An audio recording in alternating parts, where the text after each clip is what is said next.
దేవాదుల ఎత్తిపోతల పథకంపై తెలంగాణ సర్కార్ ప్రత్యేక ఫోకస్ పెట్టింది. ఉమ్మడి వరంగల్ జిల్లాతో పాటు పక్క జిల్లాల సాగునీటి అవసరాలకు జీవనాడిగా మారబోతున్న ఈ ప్రాజెక్టు మూడో ఫేజ్ పనులు శరవేగంగా సాగుతున్నాయి. సీఎం ఆదేశాల మేరకు అధికారులు పెండింగ్ వర్క్స్ స్పీడప్ చేశారు. దేవాదుల స్టేటస్ పై మరిన్ని వివరాలు ప్రాజెక్టు నుండి మా వరంగల్ ప్రతినిధి శ్రీనివాస్ అందిస్తారు. దేవాదుల ప్రాజెక్టు 2021లో దీన్ని శంకుస్థాపన చేసిండ్రు. ఈరోజు 2024 వరకు ఈ పనులు స్టార్ట్ అయినాయి. ఈరోజు ఏదైతే రేవంత్ రెడ్డి ప్రభుత్వం వచ్చినాక రేవంత్ రెడ్డి సీఎంగా తొలిసారిగా ఈ దేవాదుల ప్రాజెక్టును సందర్శించే ప్రయత్నం అయితే ఈరోజు రావడం జరిగింది. ఇక్కడికి ఉమ్మడి వరంగల్ జిల్లాలతో పాటు పక్క జిల్లాల్లోని పలు ప్రాంతాల్లోని 17 అసెంబ్లీ నియోజకవర్గాల సాగునీటి కష్టాలు తీర్చేందుకు చేపట్టిన దేవాదుల ఎత్తిపోతల పథకంలో మిగిలిన ఉన్న పనులపై ప్రభుత్వ దృష్టి సారించిందని చెప్పుకోవచ్చు. ఫేజ్ 3లో పనులు పూర్తయిన ఆయకట్టు రెట్టింపు అవుతుందని చెప్పేసి అధికారుల నివేదిక ఆధారంగా అవసరమైన చర్యలు చేపట్టి నిర్ణయించడం జరుగుతుందని చెప్పుకోవచ్చు. ఈ కార్యక్రమంలో ముఖ్యమంత్రి రేవంత్ రెడ్డి ఆదివారం దేవాదుల ఎత్తపోతల పథకంలోతో పాటు సమ్మక్క సారక్క బ్యారేజ్ను కూడా సందర్శించే పరిస్థితి అయితే నెలకొంది.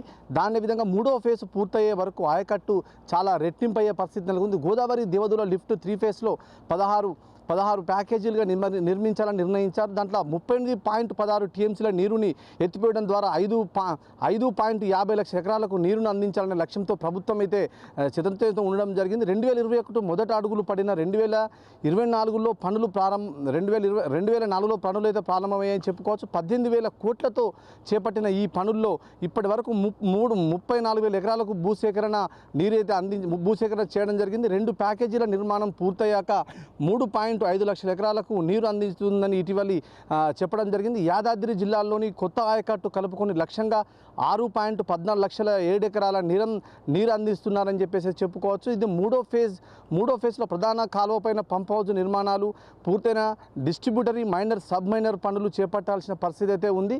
నిర్దిష్ట లక్ష్యం మేరకు 6.14 లక్షల ఎకరాల నీటిని అందించాలంటే గోదావరి ఎత్తిపోతల పథకం పంప్ హౌజ్ వద్ద నీటి లభ్యత కీలక. భవిష్యత్తులో 75 నుంచి 80 టీఎంసీల నీరు అవసరం అవుతుందని చెప్పుకోవచ్చు. అంచనాలైతే దీనికైతే చెప్పగలుగుతున్నాయి. దీన్ని దృష్టిలో ఉంచుకొని సమీపం తుపాకగూడెం బ్యారేజ్ సమ్మక్క బ్యారేజ్ నిర్మించడం జరిగింది. తద్వారా అదనంగా నీటిని తీసుకునేందుకు అనుమతులు కోరుతూ రాష్ట్ర ప్రభుత్వం అయితే సిడబ్ల్యూసీని అయితే దరఖాస్తు చేసుకుని సాధించే విధంగానైతే ప్రయత్నం చేయడం జరుగుతుంది.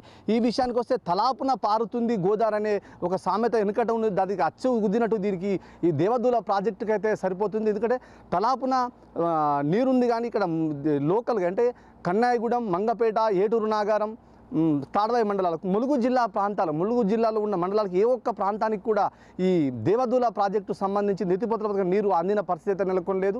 ఎక్కడ చూసినా పక్క అంటే వేరే జిల్లాలకు యాదాద్రి, భువనగిరి, హైదరాబాద్ వరకు ఈ నీరు తరలిస్తున్నారే తప్ప ఈ మంగపేట, ఏటునారం, రాయకట్టు ఏదైతున్న చెర్లలకు పైప్ లైన్ వేసి నీరు అందిస్తామని నాడు ఇదే మంత్రి సీతక్క ప్రతిపక్షంలో ఉండి వీడికి వచ్చి రేవూరు ప్రకాష్ రెడ్డి, ఎర్రబెల్లి దయాకర్ వీళ్ళందరూ టీడీపీ పార్టీలో ఉండి ఈ ప్రదేశాన్ని సందర్శించి ఈ లోకల్ రైతులకు నీరు అందించాలని చెప్పేసి ఆ రోజు రాజశేఖర రెడ్డి ఉన్న ప్రభుత్వంలో గట్టి ధర్నాలు చేసి ఇక్కడ రైతుల పక్షాన కొట్లాడిన పరిస్థితి నెలకొంది. కానీ ఈరోజు అదే ప్రతిపక్షంలో ఉన్న నాయకులు అధికారంలోకి వచ్చారు. కానీ ఈ ప్రాంతంలో ఉన్న రైతులకు నీరు అందించడానికి చిత్తశుద్ధి ఈ రోజు వరకు చూపించకపోవడం ఈ ఏరియా ప్రాంతం అంతా ఎడారిగా మారే పరిస్థితి అయితే నెలకొంది. ఇలా పంపు సెట్లు, కరెంటు మోటార్లతో రబీ యాసంగిని సాగు చేస్తున్నారే తప్ప ఇదే దేవాదుల పంపు లైన్ ద్వారా, పైప్ లైన్ ద్వారా ప్రతి చెర్లకు నీరు అందించి అక్కడ ఆయకట్టు రైతులకు నీరు అందిస్తే రైతు చాలా సంతోషంగా ఉండి కరెంటు వాడకం కూడా తగ్గుతుందని చెప్పుకోవచ్చు.